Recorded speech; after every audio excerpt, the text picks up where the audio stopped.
Support for Iowa Catholic Radio and Making It Personal is provided by Sarah Vocations Ministry. Learn more at joinserra.org. Making It Personal with Bishop William Joensen on Iowa Catholic Radio and iowacatholicradio.com. Welcome to Making It Personal with Bishop Joensen. I'm Jean Till, and on today's show, we're visiting with Rob Hoover, the director of Connection Cafe. Look forward to engaging Mr. Hoover. I've not talked to him before, and going to learn a lot about Connection Cafe here, so It should be a good day. But mid-June and all the things that unfold here. I'm not a golfer, so the U.S. Open, I may watch that, but we watch the people who actually know what they're doing as well. But here we are, Father's Day weekend, and kind of as a prelude to that, we'll be celebrating the 4 p.m. Mass at St. Ambrose Cathedral today on Saturday, the 15th, because our deacons, Luis Cabrera and Michael Mahoney, who shall be ordained priests next Friday on the 21st at St. Ambrose. But we're going to have that customary blessing of their chalices. So this is kind of a preparatory moment. Now, what day and time is that? I always love to go to that one. 4 p.m., at Saturday at the cathedral. And it's a simple ceremony, and the prayer is very beautiful. We ask God to place on your altar this chalice and paten for the celebration of the sacrifice of the new covenant. May the body and blood of your Son, offered and received by means of these vessels, make them holy. And so it's interesting because by means of these vessels, but with that, the two deacons themselves are the vessels who shall be transformed by the anointing with the chrism, become vessels of the Holy Spirit, of the mercy and love of Jesus Christ, and of course, their own spiritual fatherhood being impressed upon their souls in a very deep way already. So Deacons Louise and Michael, Deacon Michael just getting back from Rome, completing his program of studies at the Pontifical North American College and the Angelicum University, and soon-to-be Father Louise. Now, we'll break the secrets here. The soon-to-be Father Louise will be at Corpus Christi in Council Bluffs. So our folks there, and also the Spirit Catholic Radio Network may encounter him as he makes his imprint of ministry there. And soon-to-be Father Michael Mahoney at St. Theresa Parish, the place very dear to you, Jean. Yes, people are going to want to know that one. Yeah, so we were just talking about it. Who's it going to be? Yeah, so I think people kind of narrowed it down. There were two options, and they kind of saw. But that's a new. You've had a partial associate at St. Teresa, so kind of making that commitment as well. But thinking about that theme of fatherhood and spiritual fatherhood, I've always enjoyed Fabrice Hajjad, a kind of a Jewish Palestinian French philosopher, and things that he has. He has a unique take. He said, we have to be sons to be fathers, but it's only by becoming a father that one enters fully into one's sonship. A child doesn't see himself as a son. He's a Marvel superhero, a Disney princess, an elf, a legitimate heir to the throne of Gondor. A letter will soon arrive at home delivered by an owl. He's convinced that if his parents just stopped forcing him to eat his broccoli, he'd soon regain his magical powers. And so for Fabrice, it took me a while to admit I wasn't the son of Darth Vader or of Nietzsche or even of St. Augustine. I had to first become a husband and father. The moment I leaned over my firstborn, the scales fell from my eyes. And so that sense there, I became the son of my sons and daughters, because in embracing his child, a father embraces the experiences of all fathers before him. And so this kind of joint thing, that the fatherhood that is never established once and for all, it has to adapt itself. And so the way in which he builds upon that to truly emerge from childhood man with his short memory, with his great expectations, with his pleasant insouciance, must recognize himself as a son of God.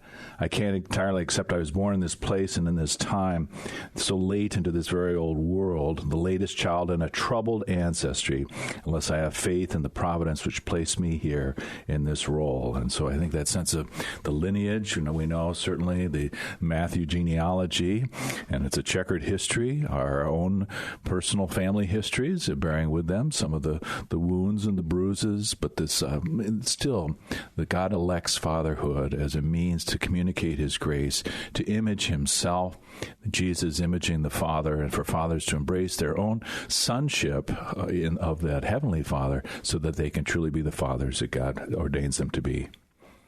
Well, we're going to take a quick break on that note. And when we return, we'll visit with Rob Hoover, director of Connection Cafe.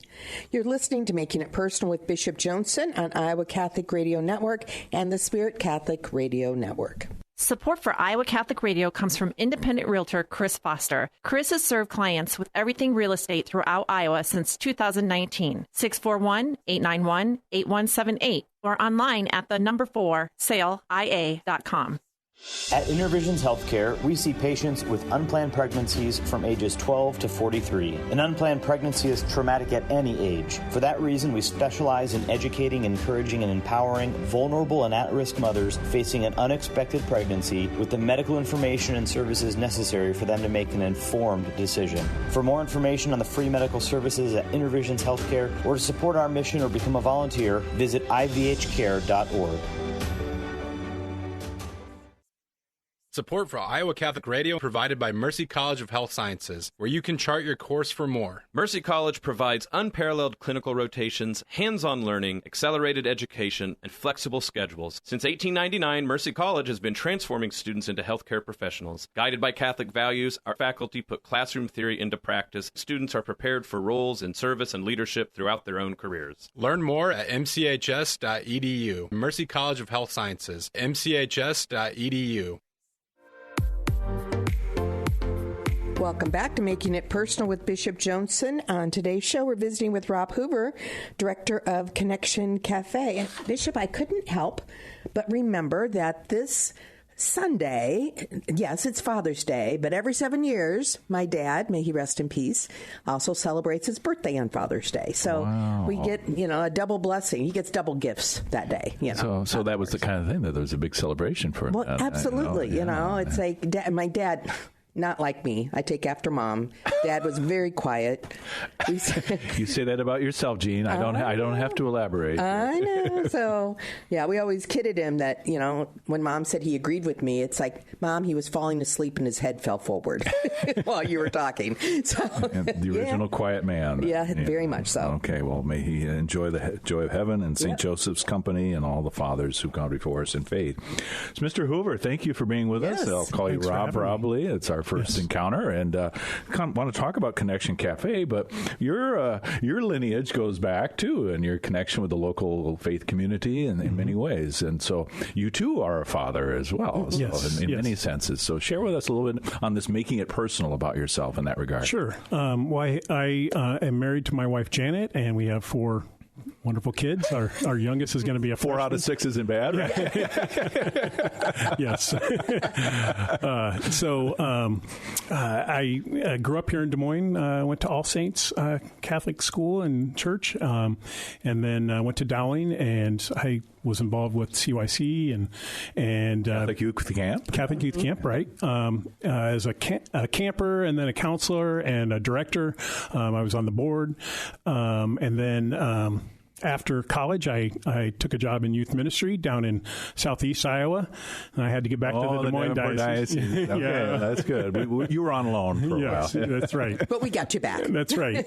And then were you thinking about ministry when you were in college? Or? A little bit. I was involved with the Tech Teens Encounter Christ retreats, and obviously with Catholic Youth Camp and stuff. So I had a friend who was a youth minister at Sacred Heart who encouraged me to take the youth ministry classes and to kind of follow that path. So, and it was kind of a interesting. Ever a thought of priesthood dancing through your mind? Maybe when I was younger. Bishop, it's too late. He's married. I know, but it's just that every Catholic young man would at least have a thought of that and consider that option. So.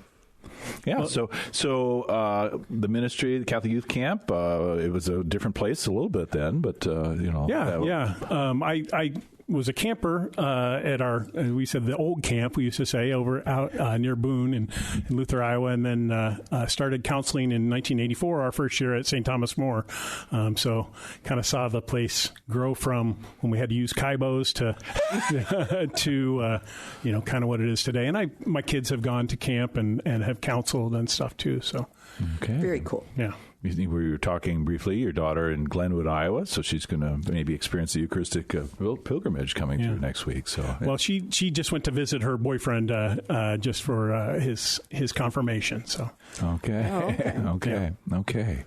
Well, so you're really a founding father of the Catholic Youth Camp in many respects, but how did it evolve and find yourself invested for some time now with Connection Cafe?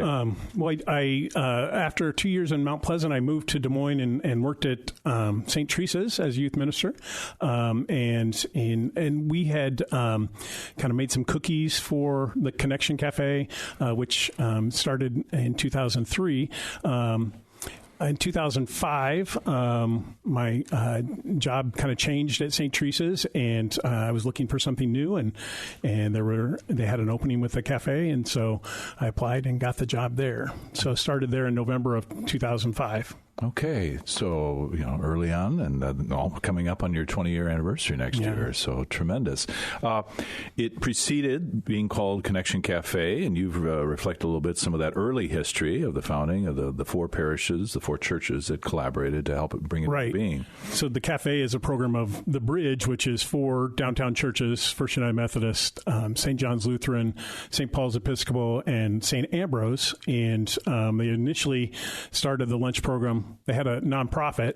They started the lunch program in 2003, as I said, and it was called the Dome at that time.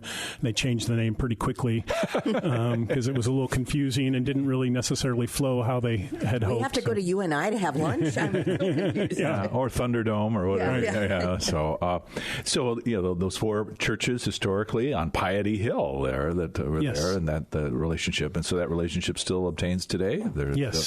Yeah. The whole idea is kind of work with those who live, work, and worship in the downtown area, and to minister to those folks as they come into the downtown and interact with the different churches and try to work together to offer different programs, and primarily now our program is the Connection Cafe, but they still promote other programs between the churches. So. Okay. All right. So it's more comprehensive services, not just a lunch kitchen per se, but many ways. But as you say, people passing through the downtown and find themselves in all sorts of different situations. Right. And we try to, with the cafe, we try to offer a lot of different other things as we're able, personal care items and bus tokens and things like that, clothing, like winter clothing during the winter months, boots and hats and gloves. Those kind of things. And we have a client advocate who kind of works with folks who are looking for jobs, trying to get personal documents, Social Security cards, and state IDs, to get housing, things like that. So we try to minister to folks in a lot of different ways. Is it mainly by word of mouth that people come to know about you or know about some of these other services, and they know, hey, they ask you, hey, is this possible to give me some help in this regard? Right. There are a few different organizations who have our information and will kind of feed folks towards us to know that we do serve lunch 5 days a week, and the United Way and a few other organizations will promote that lunch is available with us. Okay. So St. John Lutheran becomes the nucleus of all this, but at one time it was a little bit more I mean, you think about Jesus being born in a stable, but a parking garage was kind of the home for Correct. We were kind of tucked under that parking garage at 7th and Grand.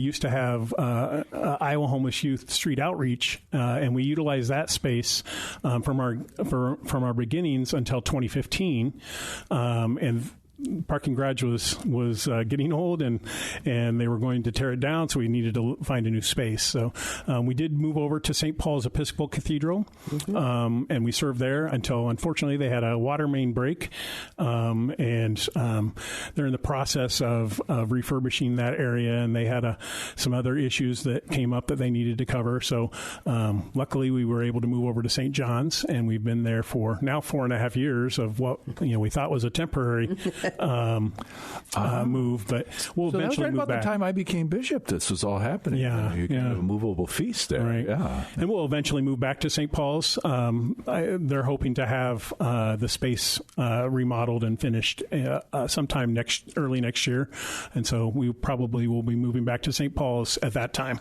We've had Dean Dance on our show here, interview. So obviously her heart and solicitude for those who maybe are a little bit more marginalized in some way, they'll be there. And plus you weathered the pandemic and all of this. Yes. Yeah, that was quite difficult, but we on mid-March, when everything kind of hit, we moved tables outside and served lunch outside, and then we continued to serve lunch. St. John's has a nice courtyard there, and so we were able to put tables on the courtyard and serve lunch to go to our guests, and we were able to do that for about 2.5 years until we were able to come back inside. And it was very beneficial to have the space there on the courtyard at St. John's. Al fresco. Yeah. Winter months, we were able to, invite them in to get a lunch and take it to go. But yeah, we were trying to keep everybody safe, so. What a challenge. Let's not go back to that. Yeah. All right. But no. So this is not, you have a staff, or is it totally new faces appearing every day? And how much are you, kind of in touch now, 19 years? How much is this a community, people you know by name who are coming to? Right. Yeah, we have a lot of repeat guests who come, several times a month, if not nearly every day. I do have 2 people, one who's kind of an employee, and one that's more of a stipend volunteer who just kind of started helping us and just continued to help, and he's a huge help. So we have 2 people who kind of help out with the program, and then we have churches and business groups and groups of friends and families, civic groups who come in and actually prepare, provide, and serve most of our meals. And so our guests, we, as I said, we recognize folks and get to know folks and really make a connection with them as we serve them on a day-to-day basis. Some of them will come in just a couple of times a month. Some of them will be every day. Yeah, with the guests, and depending on what their own life experiences have been, is there a little wariness sometimes on their part about what are they getting into, and are we going to proselytize them, or how does that go? Yeah, and we don't we do a prayer before every meal, but we don't do a whole lot of other proselytizing. Folks, I think a lot of folks have heard from others, that we're in the downtown community with a lot of our guests were known sometimes as the Red Door because St. Paul had a red door and St. John's had a red door, and I think there's a history of red doors at churches being a welcoming atmosphere. There are some maybe a little bit of nervousness sometimes if someone's a new guest, but we try to greet them and kind of explain, just kind of go. And we do things kind of cafeteria style where they go through a line, but we welcome them to come in, sit down to enjoy some time with each other and kind of make some connections between each other and the volunteers and all of us. So there's a little friendly repartee and a little poking fun at each other. Yeah, a little bit. I give one guy a hard time quite often about he's a Denver Broncos fan and I'm a Minnesota Vikings fan, and so we kind of go back and forth a little bit. And you still feed him. Yeah. Well, Bishop Pates had an open door then, right? He could come anytime. Yes, Are the demographics of the guests typically homeless, or is there a variety of folks that are in different levels of need? We have a lot of variety. A lot of our folks live in housing downtown. A lot of elderly, Elsie Mason Manor and Lagudi Tower, and some of the other apartment complexes downtown. We do have a pretty good section of segment of folks who are literally homeless, maybe living in camps or living in cars, sharing places with others. So I would guess that it's about 20%, but we don't necessarily ask everybody what their situation is, so we don't know for sure what our percentages are. So there's no way they can exhaust their welcome. The door is open for them, Monday through Friday. Right. We like I said, we welcome everybody to our door. We try to treat each person who comes in as our guest, and so we treat them with dignity and respect. They're guests at our table, and we try to follow the words of Mother Theresa when she said, "The poor Jesus in distressing disguise." I said sometimes that distressing disguise might be a mental illness or an addiction, or somebody who's homeless who hasn't showered in a few days. We try to welcome them all the same. Mm-hmm, mm-hmm. Are there facilities to get cleaned up, or? Unfortunately, we have a few bathrooms, but no real shower facilities or things like that. But we do have as I said, our client advocate, Todd Hallback, and he helps refer them to places where they can do those things. We refer them to a few other places. So. Yeah. So are you a conduit kind of channeling to government supported services, or? We don't have any government connection. We're funded just by donations and a few small grants and things like that, donations from churches and individuals. But we will kind of help folks, connect with getting state IDs and those kind of things. But okay. And not wanting to in any way dissuade potential people who want to participate in this great ministry and work that you're doing. But sometimes things get a little tense or dicey if someone's having a bad day, maybe with mental illness and their medication's out of balance? Or? Yeah. One of the things that I tell our serving groups is that most of the folks will be appreciative. Some may not say anything.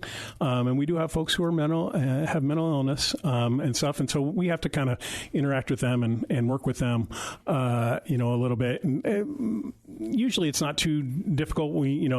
I find that if you kind of talk to people and kind of explain what your expectations are or whatever, they usually will do what we ask as far as, conforming or whatever. Sometimes we have to put people out for a couple weeks. If there was just an altercation between a couple guests the other day, and so we just said he had to leave somebody had to be out for a week. So that's real when you're on the front lines, the human condition. Well, stay with us as we continue our conversation with Rob Hoover, director of Connection Cafe. If you'd like to be a part of the Connection Cafe, go to Facebook and search The Connection Cafe.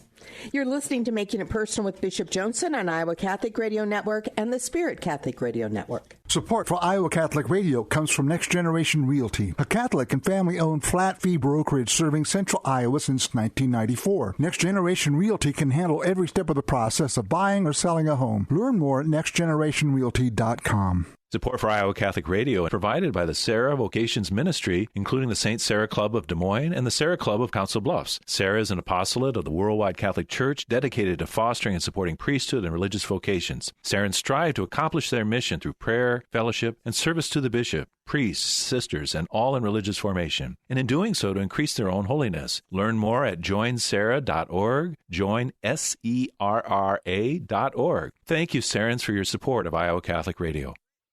At Intervisions Healthcare, we see patients with unplanned pregnancies from ages 12 to 43. An unplanned pregnancy is traumatic at any age. For that reason, we specialize in educating, encouraging, and empowering vulnerable and at-risk mothers facing an unexpected pregnancy with the medical information and services necessary for them to make an informed decision. For more information on the free medical services at Intervisions Healthcare, or to support our mission or become a volunteer, visit ivhcare.org.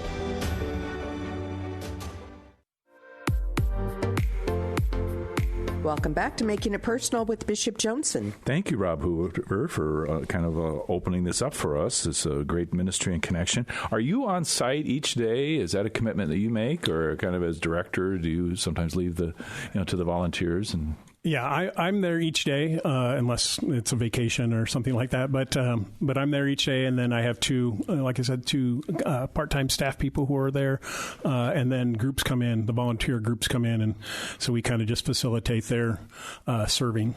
Okay, so usually the food is prepared off-site and brought to most of the time. From time to time, people will come and heat things up.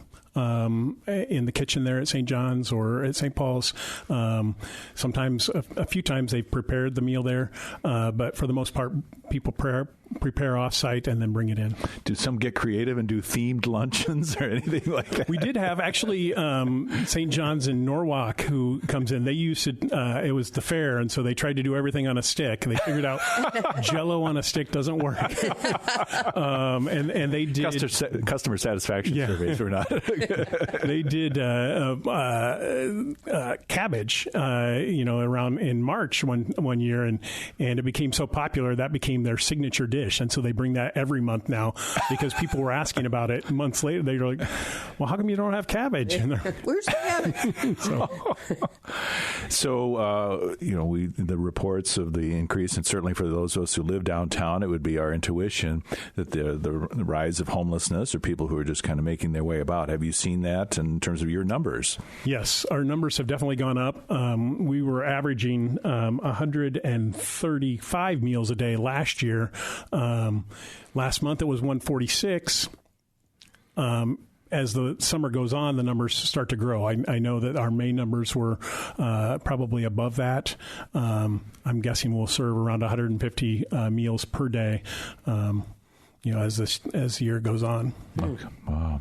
And so many are stepping forward, and you have longtime people who have a relationship, but there's still an opening for others who might be inspired either by listening to the show or through other means. Right. We have openings every month, and we're kind of in the process of searching for some groups because we have a few dates each month that are open and need to be filled.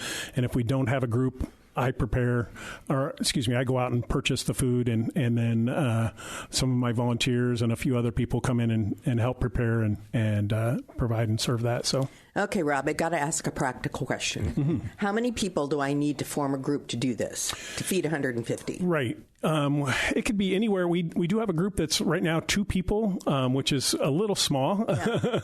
That's ambitious. Wow. Yeah, really. We have...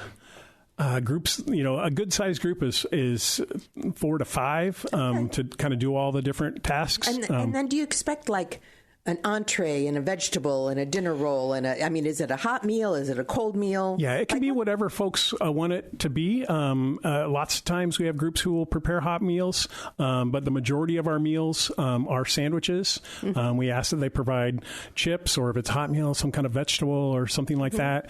A fruit, and bananas are a real popular thing because a lot of our folks have dental issues, and so a soft fruit works. And then some kind of dessert. And so it really can be whatever the group wants to prepare. But yeah, we try to offer a little bit of variety. We have a few people who don't eat pork items, so we try to offer something non-pork each meal. But yeah, it can be whatever the group wants. That's good information. But lovingly prepared for that specific day. It's not like food prepared for other events that maybe isn't used is brought to Correct. you. Yeah. Occasionally, I've had some folks who have donated food left over from graduation parties, and we've found a place to serve that, and a few businesses who have given us some food that was left over from a business luncheon, and we're able to either make that into a luncheon meal or provide it as an extra for our guests. Okay. Well, this has been very illuminating. People who maybe don't feel called to be in the kitchen, other material support is welcome. Is that right? Right. Sure. Always looking for financial donations, donations of things like bus tokens or during the summer months, bug spray and sunscreen. We don't have a lot of room for clothing items, but Well, Rob Hoover, thank you for your time and blessings on the work that you're doing in collaboration with your partners and others. Thank you. Yes. Thank you. This has been another edition of Making It Personal with Bishop Joensen. Thank you to our guest and to all of our listeners in Iowa, Nebraska, Wisconsin, or wherever you may be listening to the Iowa Catholic Radio Network and the Spirit Catholic Radio Network. You can hear Making It Personal with Bishop William Joensen every week on Iowa Catholic Radio and iowacatholicradio.com. Support for Iowa Catholic Radio and Making It Personal is provided by Sarah Vocations Ministry. Learn more at joinserra.org.